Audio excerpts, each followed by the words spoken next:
नमस्ते, मैं प्रीति पांडे आप सबका मेरे YouTube चैनल पर स्वागत करती हूँ। हरिद्वार की यात्रा के दौरान हमारा प्लान है केदारनाथ के दर्शन, बाबा भोलेनाथ के दर्शन के लिए है। मन बन गया था तो हम आगे है बाबा केदारनाथ के दर्शन के लिए है चले गए थे।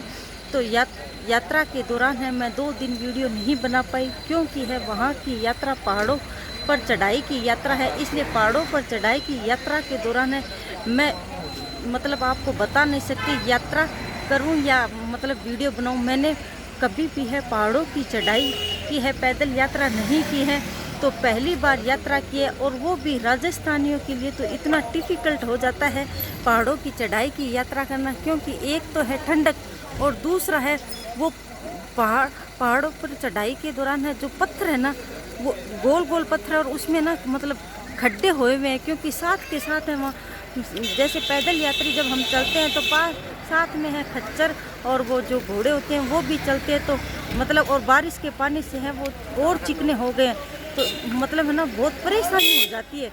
इसलिए मैं वीडियो बनाऊं या पैदल चलूं, इसलिए मैंने वीडियो है वहाँ का वीडियो है मैं नहीं बना पाई। अब वापस आने के दौरान है हमारी गाड़ी का टायर है वो पंचर हो गया था, इसलिए मैं नीचे उतरी और मेरा मन है किया कि मैं थोड़ा सा है वीडियो आप लोगों के लिए बनाऊं। देखो ये गाड़ी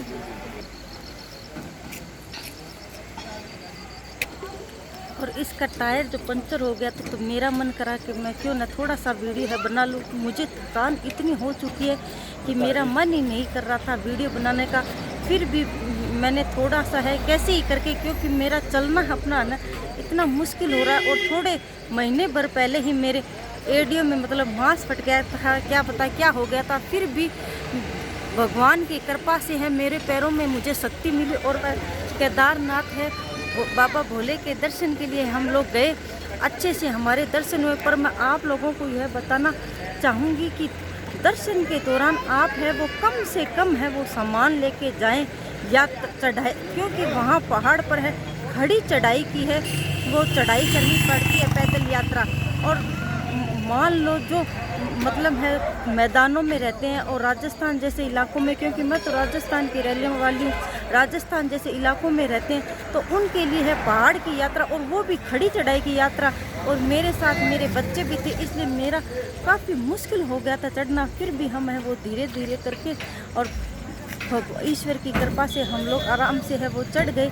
साथ इसके बाद है आपको बताना चाहूँगी कि वहाँ है आप कम से कम सामान जैसे मोबाइल, पैसे, ब्रश वगैरह और एक जोड़ी कपड़े इतने ही लेके जाएं, ज़्यादा नहीं लेके जाएं। यात्रा जहाँ से शुरू होती है वहाँ लॉकर बने हुए हैं छोटे छोटे, तो उन लॉकरों में जो आप सामान लेके जाते हो जैसे ज़्यादा बैग अटैची जो है तो वहाँ लॉकर में जमा करा सकते हो।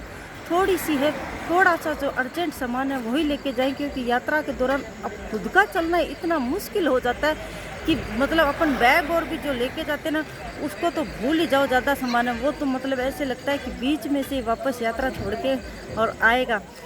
तो मैं यही कहना चाहूँगी एकदम इम्पोर्टेंट जो सामान है वो आप लेके जाएं।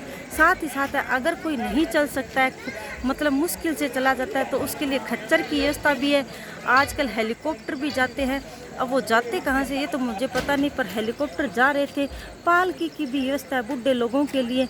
तो आप लोगों को मैं बताना चाहूँगी कि इन सब जो नहीं चल सकते हैं उनके लिए ये व्यवस्था है।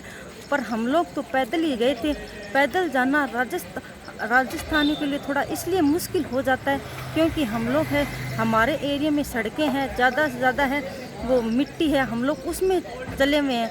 पहाड़ों पर हमने कभी चढ़ाई नहीं करी, इसलिए जिसने पहाड़ों पर चढ़ाई नहीं करी है उसके लिए तो पहाड़ों पर चढ़ाई करना इतना मुश्किल हो जाता है मैं आपको बता नहीं सकती। साथ ही साथ अगर हम पहाड़ी इलाके में जा रहे हैं तो पता ही है कि थोड़ी बहुत बारिश तो होगी और वो भी ठंडा पानी, फिर तो जैसे बर्फ़ वहाँ का पानी वो आता है जो बर्फ़ से पिघला हुआ हो।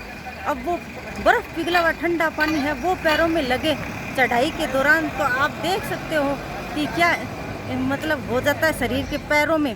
और वहाँ है वो कौन कौन से है अगले वीडियो में आपको बताऊंगी कि वहाँ जो और सामान वो लेके जाने होते हैं तो वहाँ आपको मिल जाते हैं। उस जगह का आपको नाम बताऊंगी, मैं फिर से भूल चुकी हूँ कि थक गई एक बार। और है जो रेन कोट होता है वो लेके जाना होता है, स्वेटर वगैरह, क्योंकि वहाँ ठंडक पड़ती है।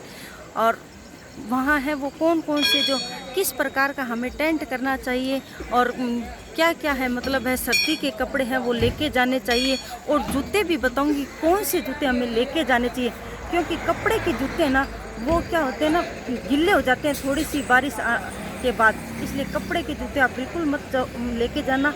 आगे आपको मैं बता दूंगी कि कौन कौन सा है वो आप है अपने पहनने के लिए कपड़े किस प्रकार के लेके जाओ तो आपकी यात्रा अच्छी रहेगी। अगर मेरा वीडियो अच्छा लगे तो लाइक और शेयर करना। Thank you.